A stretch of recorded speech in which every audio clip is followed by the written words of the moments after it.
हाँ तुम भी अच्छे हो, ठीक है।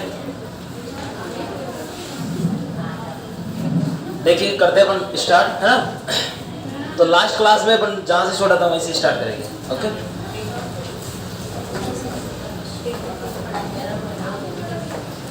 देखिए लास्ट क्लास में पढ़ने संप्रेषण वाला जो टॉपिक है वो कंप्लीट। हाँ भाई आज ये भी आया है ना, छोटी यार, बहुत अच्छी, वेरी गुड। बहुत बढ़िया। देखिए लास्ट क्लास में संप्रेषण का वाला टॉपिक कंप्लीट कर लिया था अपन ने, सिर्फ थोड़ा बहुत बचा था उसमें। लास्ट में उसके महत्व के बाद बाधाएं वाला था, ठीक है। यानी संप्रेषण कौशल में होने वाली बाधाओं के बारे में पढ़ेंगे आज अपन, संप्रेषण कौशल से संबंधित बाधाएं, ठीक है। और बच्चे कम, आज भी कमी दिख रहे हैं मुझे। हाँ शादी ब्याह, अच्छा शादी ब्याह चल रहे हैं ना। हाँ तो देखो अगला अपना संप्रेषण में उत्पन्न होने वाली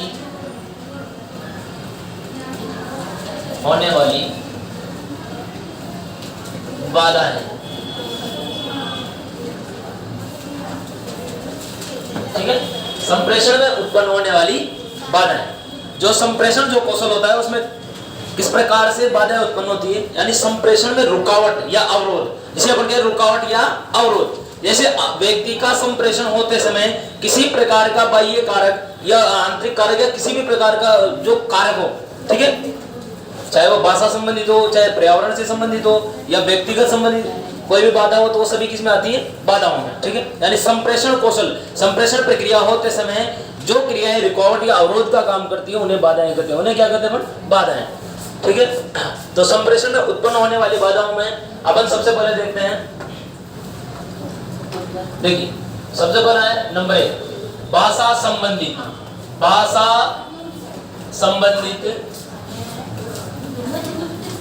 बाधाएं, भाषा संबंधित बाधाएं। देखो भाषा से रिलेटेड यानी भाषा से संबंधित बाधाएं कौन कौन सी होती है। देखो भाषा प्रत्येक क्षेत्र में हमारे, देखो अपन तो अपने राजस्थान की बात करें, अपने राजस्थान में प्रत्येक क्षेत्र में अलग अलग भाषा बोली जाती है। जैसे मारवाड़ जो क्षेत्र है उसमें मारवाड़ी बोली जाती है, ठीक है। जयपुर में ढूढ़ाड़ी बोली जाती है। अपने हाड़ौती क्षेत्र में कौन सी बोली जाती है, हाँ हाड़ौती, जानते हो हाड़ौती सभी को आती होगी, आती ना, आओ अच्छा, हाँ वाह, बहुत अच्छा प्रकट करने का, बहुत अभिव्यक्त करने का बहुत अच्छा तरीका दिया इन्होंने, आओ अच्छा, है ना, बहुत बढ़िया। इससे लगता है कि हाँ आती है, ना, हाँ बहुत बढ़िया। तो देखो भाषा संबंधित बाधाएं क्या होती है कि जैसे संप्रेषणकर्ता और संप्रेषण ग्रहणकर्ता जो व्यक्ति होते हैं आपस में, जब उनके बीच में भाषा से रिलेटेड यदि भाषा संबंधित जो रुकावट होते हैं उसका कारण होगा कि जैसे जो व्यक्ति अपनी भाषा में, जैसे हिंदी लैंग्वेज या इंग्लिश लैंग्वेज या फिर क्षेत्रीय भाषा के अनुसार यदि वो बात कर रहा है, संप्रेषण कर रहा है और सामने वाला संप्रेषी व्यक्ति उसको नहीं समझ पा रहा है, ठीक है। जैसे बहुत सी जगह की भाषा या क्षेत्र की भाषा ऐसी होती है जिसे अपन समझ नहीं पाते, कुछ शब्द भी ऐसे होते हैं जिन्हें अपन समझ ही नहीं पाते, ठीक है। तो वो चीजें अपने अगर समझ में नहीं आ रही तो अपन क्या करेंगे, उस चीज को समझने का प्रयास करेंगे, या फिर वो समझ में नहीं आएगी तो अपन किसी प्रकार से दूसरे से पूछेंगे, लेकिन हमें खुद को समझ में नहीं, इसलिए संप्रेषण में क्या उत्पन्न हो गई, बाधा, ठीक है। तो भाषा संबंधित बाधाएं जिनमें भाषा से रिलेटेड होती हैं, जैसे भाषा में भिन्नताएं होना, जैसे भाषा में विभिन्नता,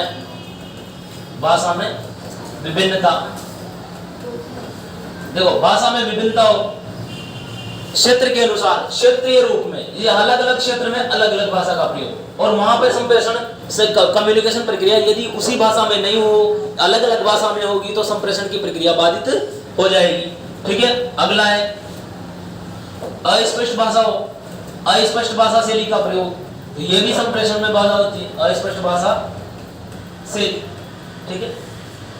यदि संप्रेषण करता अस्पष्ट भाषा शैली का प्रयोग करेगा, यानी उसकी भाषा शैली सही नहीं है, तो संप्रेषण की प्रक्रिया भी रुकावट उत्पन्न हो जाएगी, ठीक है। इसमें 4-5 ही है, अपन वो लिख लेंगे। तो सबसे पहले टॉपिक डाल लो, संप्रेषण में उत्पन्न होने वाली बाधाएं। सबसे पहला भाषा संबंधित बाधाएं, ये वाला लिखो, पहला भाषा संबंधित बाधाएं।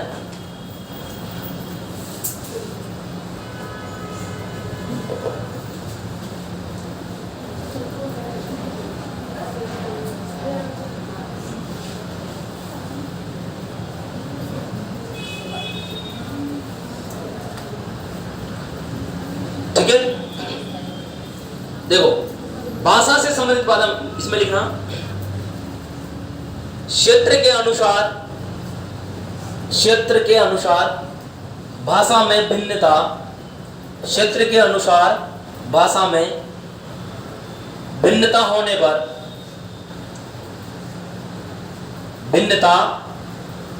पर संप्रेषणकर्ता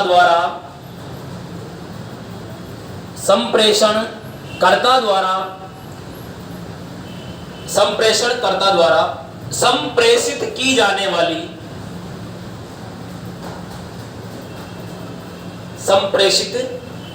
वाली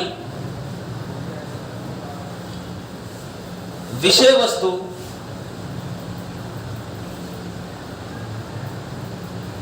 वस्तु कोष्ठक में लिख लो संदेश सूचना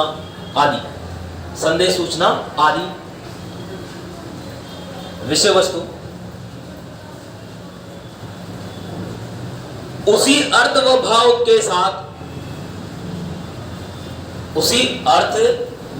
के साथ समझ में नहीं आती है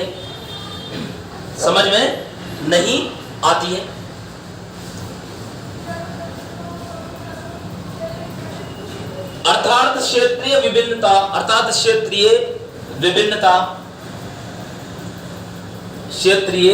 विभिन्नता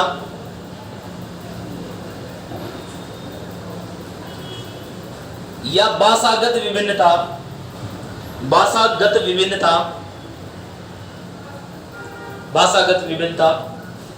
संप्रेषण की प्रक्रिया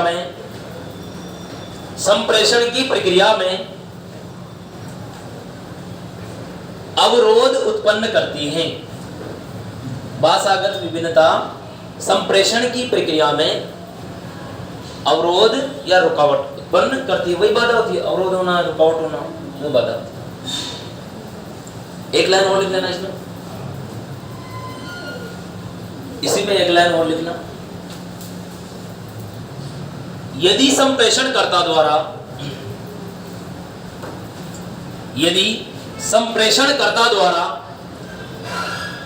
अस्पष्ट भाषा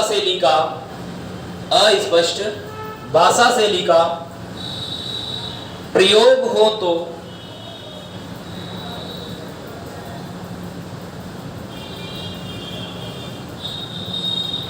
यदि संप्रेषणकर्ता द्वारा अस्पष्ट भाषा शैली का प्रयोग हो तो संप्रेषण प्रक्रिया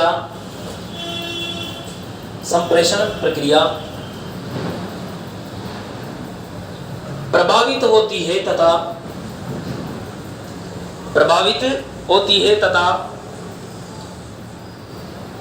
संप्रेषण प्रभावी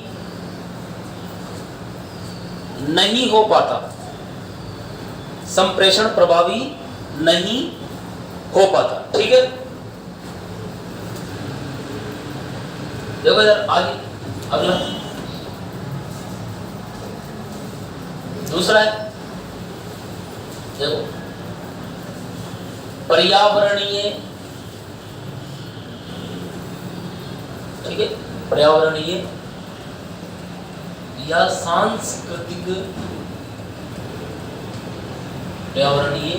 सांस्कृतिक कारक, पर्यावरणीय या सांस्कृतिक कारक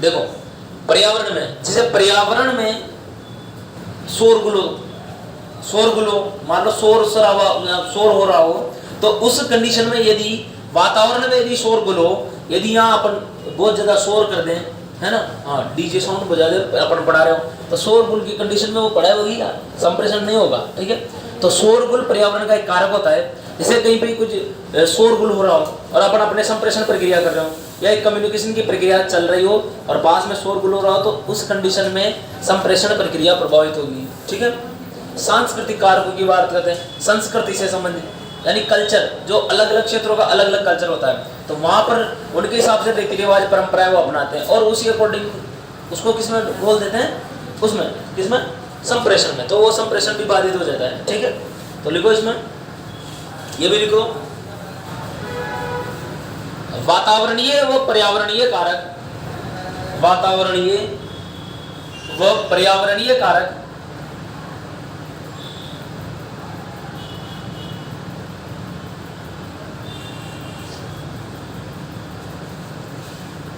वातावरणीय और पर्यावरणीय कारक तथा सांस्कृतिक कारक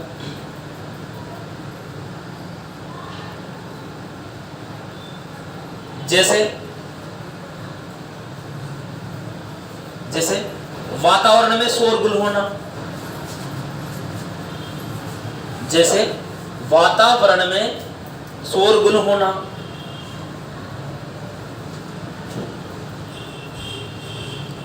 वातावरण में शोरगुल होना। ठीक है,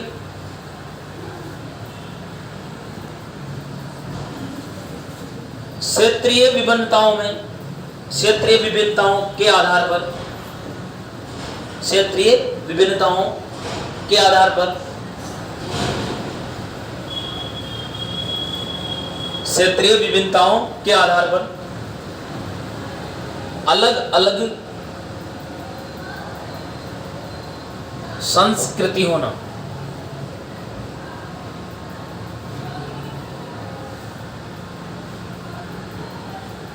ठीक है, यानी वातावरणीय जो पर्यावरणीय कारक होता है, जैसे शोरगुल वगैरह आते हैं ना, हाँ, या फिर एक और लिख लो, चलो इसमें एक लाइन और लिख लो, एक और लिखवा दे दो। पर्यावरण में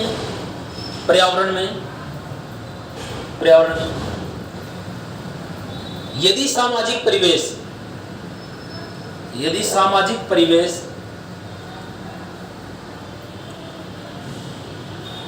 अनुकूल नहीं हो तो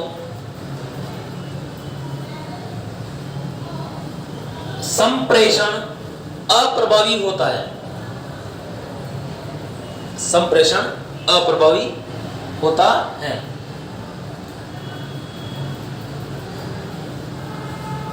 अगला तीसरा, भौगोलिक दूरी होना, भौगोलिक दूरी होना। अब डायरेक्ट लिख लेना इस वर्ड को बस, ठीक है, डायरेक्ट भौगोलिक दूरी होना। ठीक है, डायरेक्ट लिख लिया पॉइंट। चलो इसके आगे डेस करके थोड़ा ऐसे लिख लो, फिर अगले से डायरेक्ट लिख लेना। देखो, भौगोलिक दूरी जैसे संप्रेषण करता और संप्रेषण ग्रहण करता, संप्रेषण करता व्यक्ति और ग्रहण करता व्यक्ति, एक होता है संप्रेषण ग्रहण करता व्यक्ति। यदि इन दोनों व्यक्तियों के बीच में भौगोलिक दूरी डिस्टेंस ज्यादा होगा, जैसे मैं किसी चीज को यहां बता रहा हूं, सुनने वाले को सुनने में नहीं आ रहा, वो बहुत दूर है, ठीक है, तो भौगोलिक दूरी ज्यादा होगी तो संप्रेषण नहीं होगा, वो अप्रभावी रहेगा, सामने वाला उस संदेश सूचना विचार को नहीं सुन पाएगा। या फिर किसी माध्यम का प्रयोग ही नहीं किया जा रहा, ठीक है, माध्यम का प्रयोग नहीं होगा तब भी संप्रेषण नहीं होगा। यानी कहने का मतलब भौगोलिक दूरी किसी भी रूप में हो सकती है। आजकल तो भौगोलिक दूरी वैसे भी नहीं होती, क्योंकि सोशल मीडिया एक ऐसा प्लेटफॉर्म है जहां से हर चीज को एक सेकंड में, ठीक है, सामने वाले तक पहुंचा दिया जाता है, चाहे वह विश्व में कहीं पर भी हो, ठीक है। तो सोशल मीडिया के जरिए, नेट के जरिए, इंटरनेट के जरिए। तो लेकिन यदि आप ऑफलाइन संप्रेषण कर रहे हो, ऑफलाइन मतलब एक दूसरे के समक्ष, ठीक है, एक दूसरे के समक्ष उपस्थित होकर यदि आप संप्रेषण कर रहे हो, तो वहां पर यदि भौगोलिक दूरी ज्यादा होगी, संप्रेषण करता अपने संदेश सूचना विचारों को वहां तक नहीं पहुंचा पाया, यानी संप्रेषण ग्रहण करता उस चीज को नहीं सुन पाया, तो वह संप्रेषण भी अप्रभावी होगा, ठीक है। लिख लो इसमें, लिखो, यदि संप्रेषण करता व संप्रेषी व्यक्तियों के बीच, यदि संप्रेषण करता व संप्रेषी व्यक्तियों के बीच अधिक भौगोलिक दूरी हो, अधिक भौगोलिक दूरी हो, अधिक भौगोलिक दूरी हो तथा किसी भी प्रकार के माध्यम का प्रयोग ना हो, तथा किसी भी प्रकार के माध्यम का प्रयोग ना हो तो वह संप्रेषण भी निष्प्रभावी होता है या अप्रभावी होता है। तो वह संप्रेषण भी अप्रभावी होता है, यानी उसका कोई मोरल नहीं है। ठीक है, अगला है चौथा, वैचारिक पृष्ठभूमि। इसमें भी लिख लेना वैचारिक पृष्ठभूमि। वैचारिक पृष्ठभूमि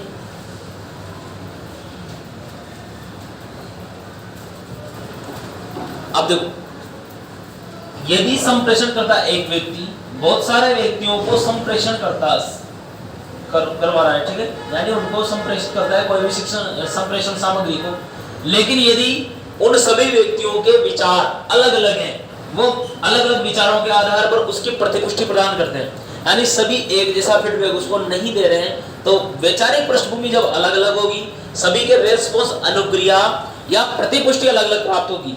ठीक है, यानी अलग अलग प्रतिपुष्टि प्राप्त होने पर वहां पर वैचारिक पृष्ठभूमि मानी जाती है। और फिर जब संप्रेषण करता उस विषय वस्तु या संदेश सूचना को जब संप्रेषित करता है और वह सही रूप में उसी अर्थ के साथ नहीं पहुंच पाती, तो वह संप्रेषण भी अप्रभावी हो जाता है, यानी उसमें भी रुकावट या बाधा उत्पन्न हो जाती है। तो यह विचार न मिलना या विचारों में मतभेद होना, अलग अलग प्रकार के विचार होना। ठीक है, तो लिखो वैचारिक पृष्ठभूमि में लिखो, संप्रेषण करता वह संप्रेषी व्यक्तियों, संप्रेषण करता वह संप्रेषी व्यक्तियों के बीच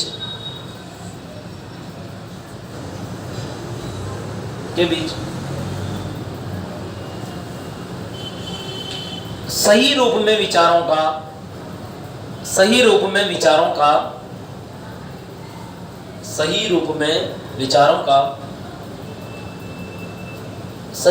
विचारों का आदान प्रदान नहीं हो तथा अलग अलग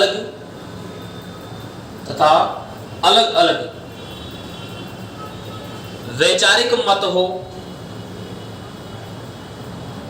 अलग अलग वैचारिक मत हो तो वह भी संप्रेषण प्रक्रिया में बाधा उत्पन्न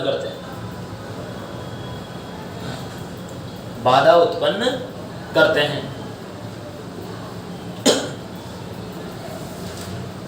अगला लिखो, एक लाइन लिख लो, डायरेक्टली लिख लेना। किसी संगठन या संस्था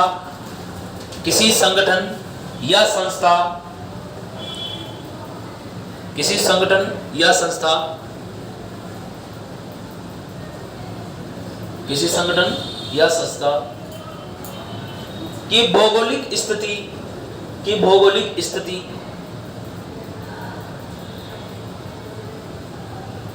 भौगोलिक स्थिति में विशालता व व्यापकता होना, भौगोलिक स्थिति में व्यापकता, विशालता, बहुत बड़ा संगठन या क्षेत्र हो, ठीक है, विशालता व व्यापकता होना, देख लिया। किसी संगठन की भौगोलिक स्थिति में विशालता व व्यापकता होना, ठीक है, तथा संप्रेषणकर्ता व माध्यमों की कमी होना, तथा संप्रेषणकर्ता व माध्यमों की कमी होना, यह भी संप्रेषण में बाधा करेगा। ठीक है, अगला लिखो, यह भी बाधा उत्पन्न कर देगा। ठीक है, बाधा उत्पन्न करेगा। अगला लिखो, लास्ट, उपयुक्त जो काम आने वाले, उपयुक्त संसाधनों व माध्यमों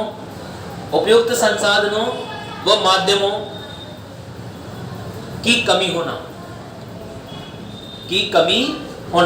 उपयुक्त संसाधनों व माध्यमों की क्या होना भाई, कमी, यानी उपयुक्त संसाधन नहीं हो या उनमें कमी हो। ठीक है, अब ये अपना कंप्लीट टॉपिक हो चुका है। ठीक है, पूरा कंप्लीट टॉपिक हो चुका है। अब मैं तुम्हें एक दो क्वेश्चन लिखवा देता हूँ इसमें से ना। ठीक है,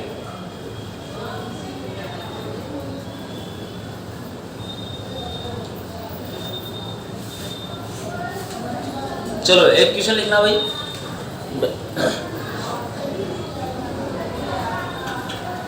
तो ये अपना टॉपिक कंप्लीट है।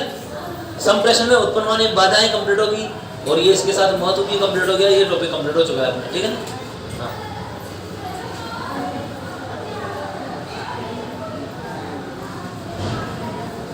देखो कक्षा कक्ष संप्रेषण होना चाहिए।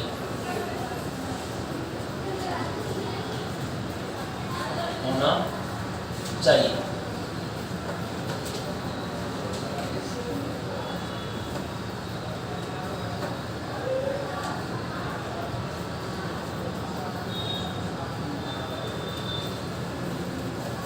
शिक्षक केंद्रित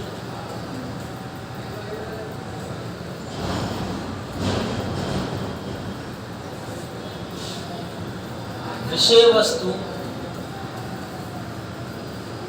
या पाठ्य पुस्तक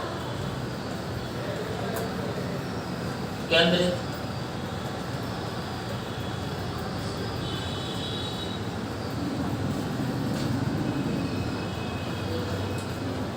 सामान्य केंद्रित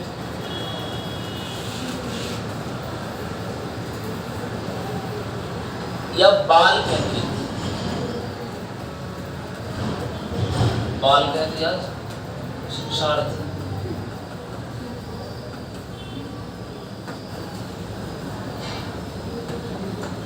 हाँ भाई देखो कक्षा कक्ष संप्रेषण होना चाहिए।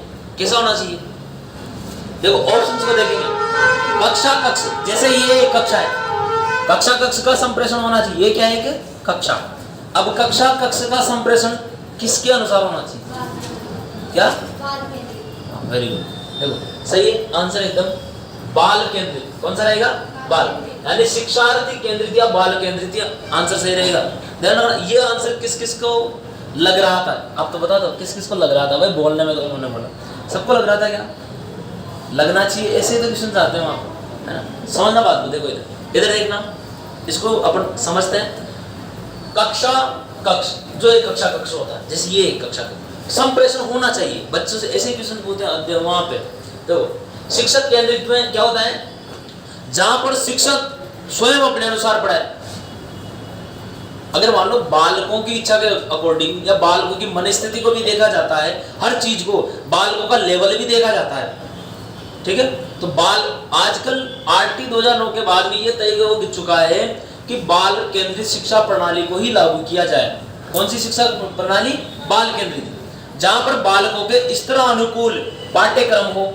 ठीक है, स्तर के अनुकूल पाठ्यक्रम होना चाहिए। शिक्षक ओनली सिर्फ मार्गदर्शक रहेगा।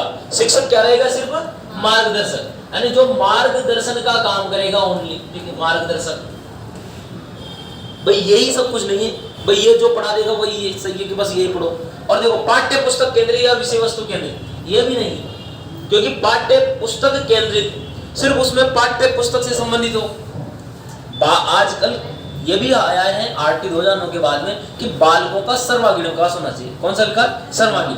और सर्वांगीण विकास मतलब देखो सर्वांगीण विकास की अपन बात करें तो सर्वांगीण विकास बालकों के सभी पक्षों का शारीरिक, मानसिक, सामाजिक, सभी पक्षों का। तो बालकों के सभी पक्षों का विकास होना चाहिए। और सर्वांगीण विकास के लिए देखो बाल केंद्रित शिक्षा ही उपयुक्त है। कौन सी? बाल केंद्रित। और सामान्य केंद्रित कोई होता नहीं। ठीक है, तो इस प्रकार से अगर ये ऑप्शंस के अनुसार आता है, वैसे पेटीटी में आता है ना, तो पेटीटी में इसको 0 देता हो, फिर 1 2 3, लेकिन अपने बेस्ट में ओनली 3 नंबर मिलते हैं क्वेश्चन से। कितने? हाँ, अपने कितने क्वेश्चन आते हैं? 50। एक क्वेश्चन कितने नंबर का? 3 नंबर का। तो ध्यान रखना ऐसे क्वेश्चंस को पहले समझा करो, पढ़ा करो, फिर उसके आंसर तक पहुंचो। बस ये अपने अंदर याद रखना जो पढ़ा है इससे ही तुम्हें लगेगा कि क्वेश्चंस कैसे आते हैं, बाकी ऐसा रटा रटा छपे छपे ऐसा नहीं आता। हाँ, जैसे विद्या प्लस आलय विद्यालय हिंदी में पूछते हैं ना, संधि बता दो, इसमें ऐसा नहीं होता।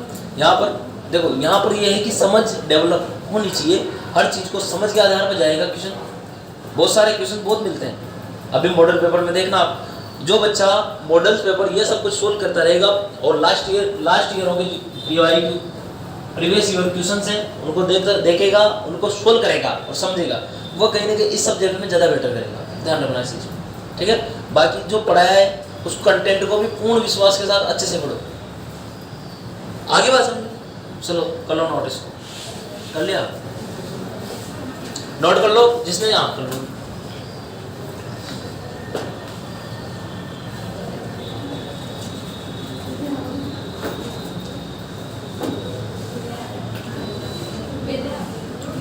ठीक है, एक और क्वेश्चन लिखना, एक क्वेश्चन और लिखो भाई।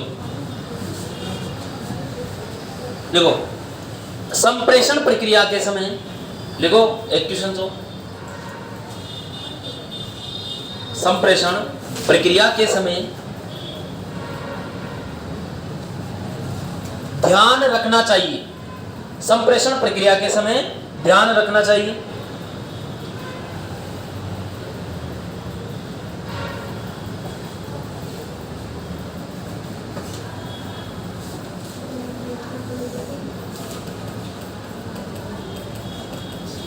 संप्रेषण प्रक्रिया के समय ध्यान रखना चाहिए। ऑप्शन है, ऑप्शन एक लिखो, संप्रेषी की आर्थिक स्थिति का, संप्रेषी की आर्थिक स्थिति का, संप्रेषी की आर्थिक स्थिति का, संप्रेषी की आर्थिक स्थिति का। बी, संप्रेषी की मन की स्थिति का,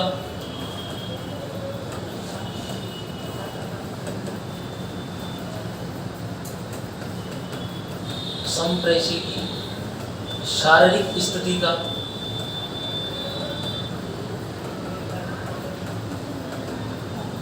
या डी, संप्रेषी की मनोशारीरिक स्थिति का। चलो देखो इसको, संप्रेषण प्रक्रिया के समय ध्यान रखना चाहिए, संप्रेषी की आर्थिक स्थिति का, संप्रेषी की मन की स्थिति का, संप्रेषी की शारीरिक स्थिति का, संप्रेषी की मनोशारीरिक स्थिति का। बताओ कौन सा ऑप्शन सही रहेगा? डी, डी सही है क्या? सही है, अच्छी बात है, डी ही सही है। ठीक, ध्यान रखना। देखो, आर्थिक स्थिति कुछ नहीं होती है ना, ऐसा कुछ नहीं है कि भाई आर्थिक स्थिति सही होना चाहिए, है ना, उसी को बढ़िया समझ में आएगा, और जिसको आर्थिक स्थिति कमजोर है उसको समझ में नहीं आएगा, ऐसा कुछ नहीं होता। देखो, मन की स्थिति, हाँ थोड़ा बहुत सही मान सकते इसको, है, मन की स्थिति सही हो। फिर अपन अगले ऑप्शन पे गए, यार ये भी सही हो सकता है, शारीरिक स्थिति ये भी सही होना चाहिए।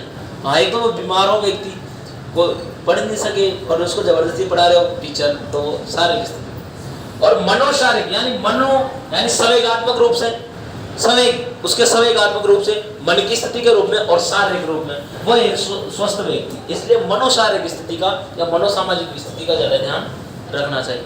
ठीक है, तो ऐसे क्वेश्चंस आते हैं। बाकी और क्वेश्चंस अपन टेस्ट में दे देंगे आपको, ठीक है, टेस्ट के माध्यम से मिल जाएंगे आपको।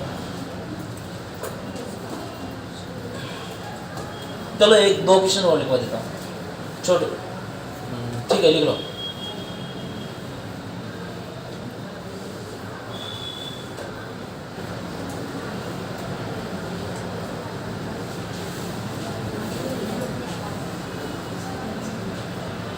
लिखो, संप्रेषण प्रक्रिया के अंतर्गत किसका होना अति आवश्यक है? संप्रेषण प्रक्रिया के अंतर्गत किसका होना अति आवश्यक हैं।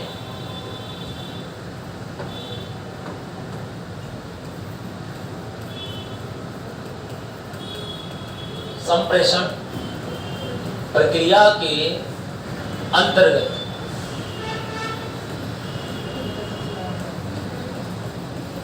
किसका होना अति आवश्यक है। संप्रेषण प्रक्रिया के अंतर्गत किसका होना अति आवश्यक है। ठीक है, ऑप्शन नंबर 1 लिखो, विश्वसनीयता। ऑप्शन ए विश्वसनीयता। ठीक है, विश्वसनीयता। सर्वव्यापकता, सी निष्पक्षता, डी प्रोक्त सभी। बताओ इसका सही आंसर। संप्रेषण की प्रक्रिया में किसका होना अति आवश्यक है? किसका रहेगा? अरे किसका रहेगा? विश्वसनीयता, सर्वव्यापकता या निष्पक्षता? कंफ्यूजन हो गया ना। अच्छा क्वेश्चन, बढ़िया क्वेश्चन है। अच्छा, ए वाले कितने हैं? जो ए की सिर्फ ए के बारे में सोच रहे हैं, यानी विश्वसनीयता। चलो अगर मैं यहां दे देता हूं, नहीं ये सही है, एकदम सही है, एकदम सही है। बताओ। अच्छा, बी वाले कितने हैं? बी वाले, सी वाले, अरे बिल्कुल बिंदास हो गए अपना। अरे वहां पे तो दोगे ना, ऐसे सोच लो कि यही देना है, यही पेपर परीक्षा में है क्वेश्चन। ठीक है, बताओ कौन सा रहेगा? ए बी सी डी में से डी, सी, डी। अच्छा, सभी उपरोक्त सभी पे जा रहे हो ना? सही है, एकदम राइट आंसर यही रहेगा। देखो ध्यान रखना, विश्वसनीयता का मतलब होता है कि जैसे किसी कार्य को करने में विश्वसनीयता हो। ठीक है, हाँ, विश्वसनीयता होना बहुत जरूरी है। एक वस्तुनिष्ठता, विश्वसनीयता, व्यापकता और निष्पक्षता, ये 4 शब्द होना बहुत जरूरी है। मूल्यांकन में पढ़ेंगे, मूल्यांकन वाले में पढ़ा दूंगा मैं, सीसी में इसको पढ़ा दूंगा वहां पे, है ना, वहां से रिलेटेड हो जाएगा।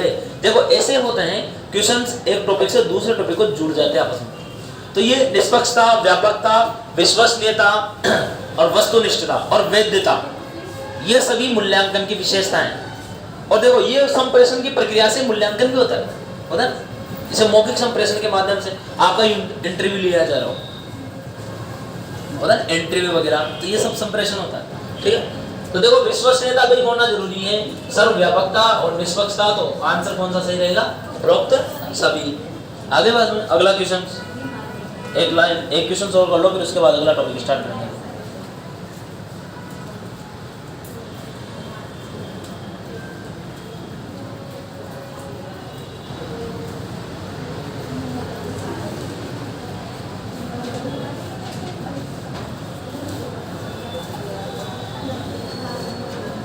लिखो,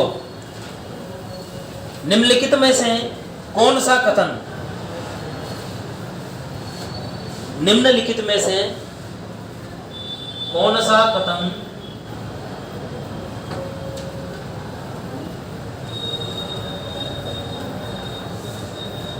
निम्नलिखित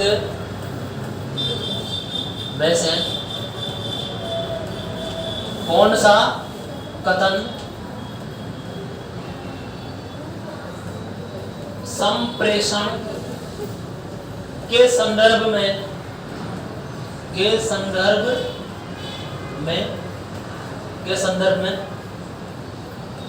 सही नहीं है, सही नहीं है। ठीक है, कौन सा ऑप्शन जो यानी हाँ कौन सा विकल्प संप्रेषण से संबंधित नहीं है वाला लिखो इसमें। हाँ सही नहीं। देखो सबसे पहला यह एक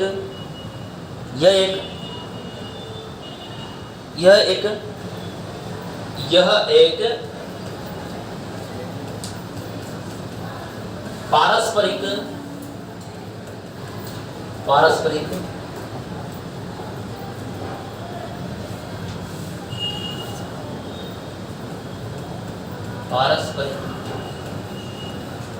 संबंध स्थापित करने की प्रक्रिया है।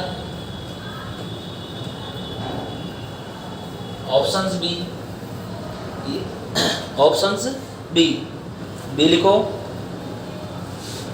यह उद्देश्यपूर्ण प्रक्रिया है। यह उद्देश्यपूर्ण प्रक्रिया है। यह उद्देश्यपूर्ण प्रक्रिया है। सी,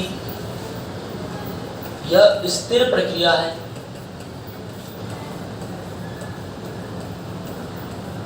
अगला बी,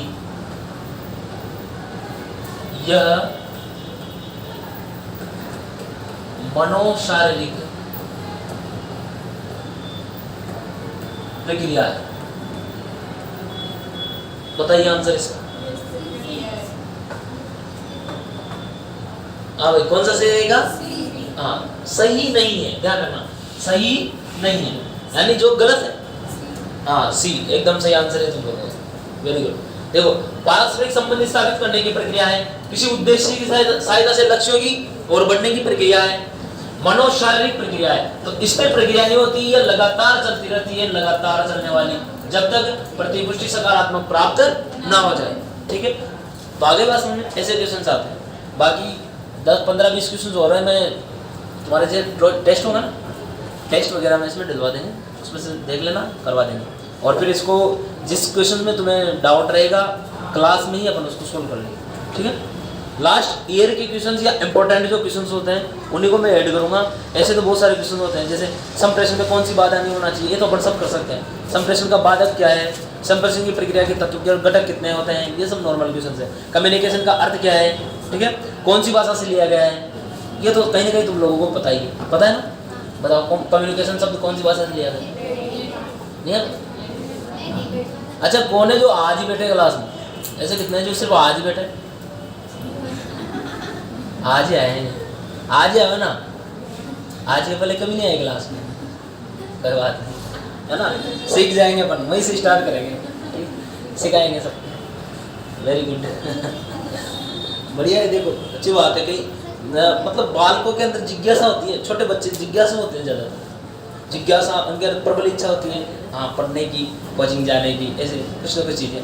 पर जब वो खुद जाना स्टार्ट करते तब उनको, जैसे फिर वो बड़े होते जाते तब लगता है। पहले तो मम्मी के साथ, पापा के साथ कहीं पे भी जाना, घूमना, वो सब चीज़ें अच्छी लगती। ठीक है, तो देखो ये अपना टॉपिक कंप्लीट हो चुका है। अब इसके बाद अपन अपना नेक्स्ट टॉपिक स्टार्ट करते हैं।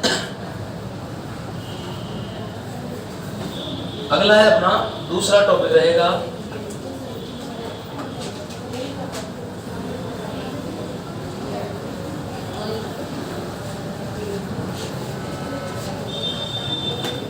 सामाजिक परिपक्वता। सामाजिक परिपक्वता या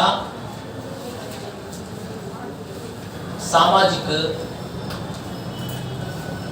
संवेदनशीलता। ओके, सामाजिक परिपक्वता या सामाजिक संवेदनशीलता।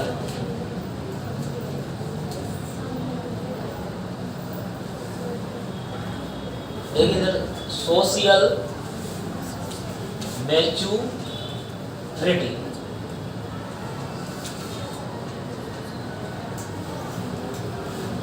या सोशल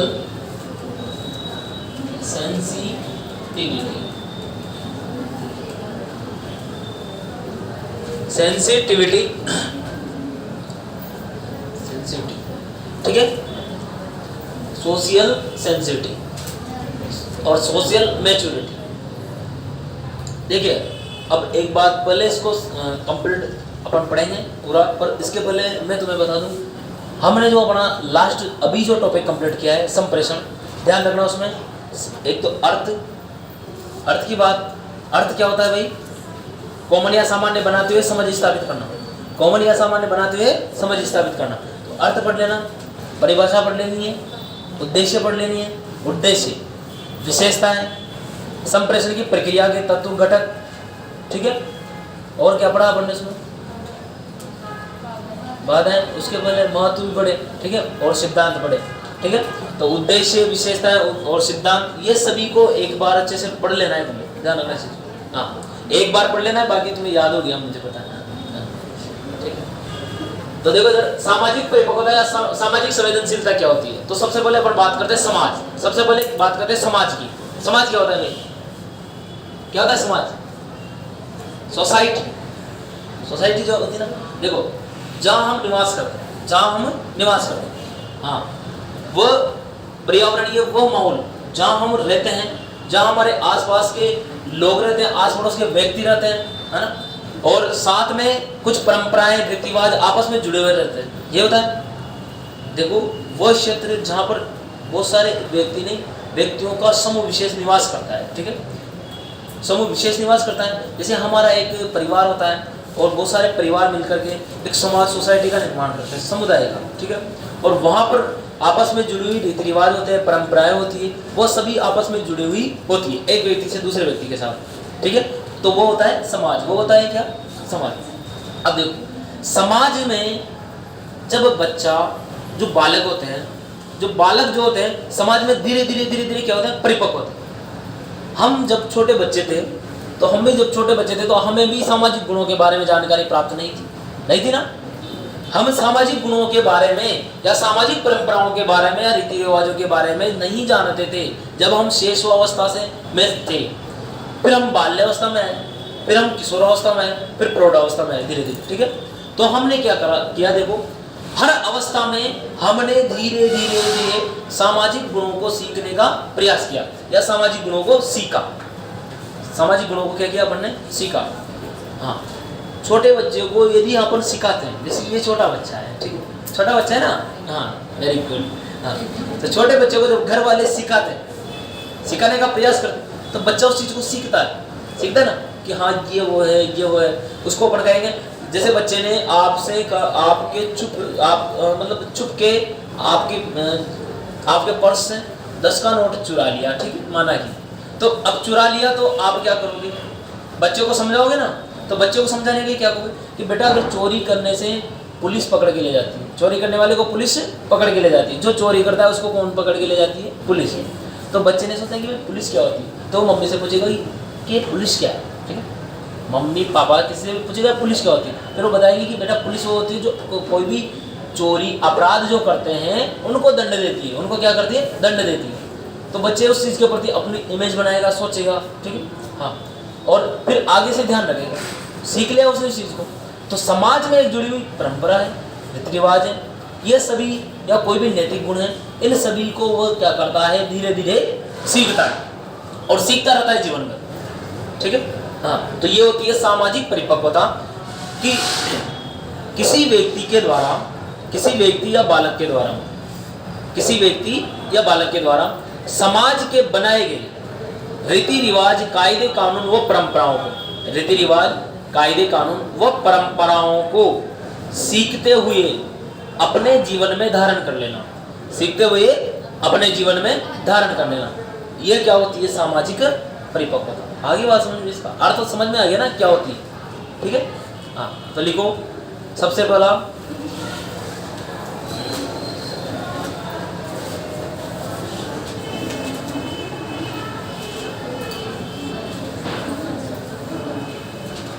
अर्थ, सबसे पहले अपन लिखेंगे सामाजिक परिपक्वता का अर्थ।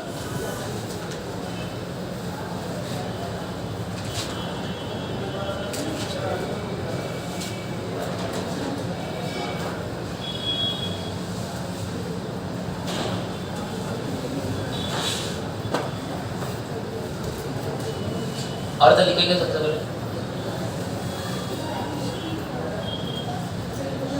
ठीक है। तो अर्थ में लिखो सामाजिक परिपक्वता का अर्थ है कि, सामाजिक परिपक्वता का अर्थ है कि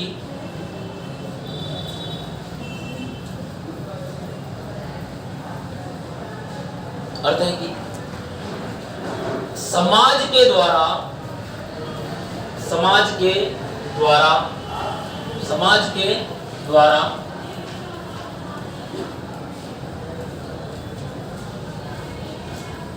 के द्वारा बनाए गए कायदे कानून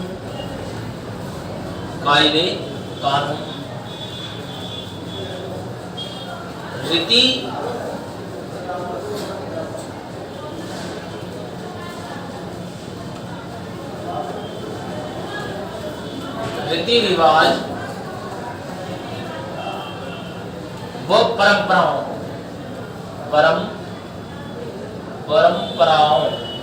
रीति रिवाज व परंपराओं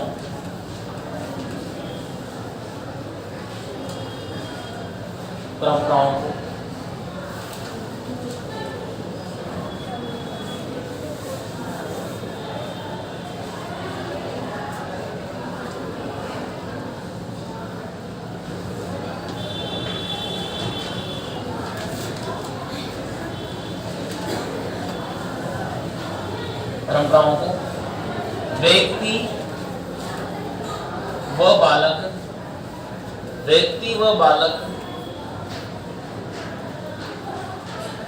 व बालक द्वारा सीखते हुए अपने जीवन में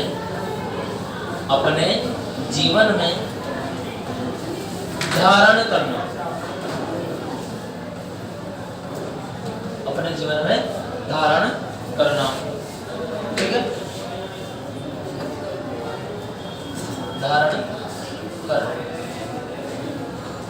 अपने जीवन में धारण करना।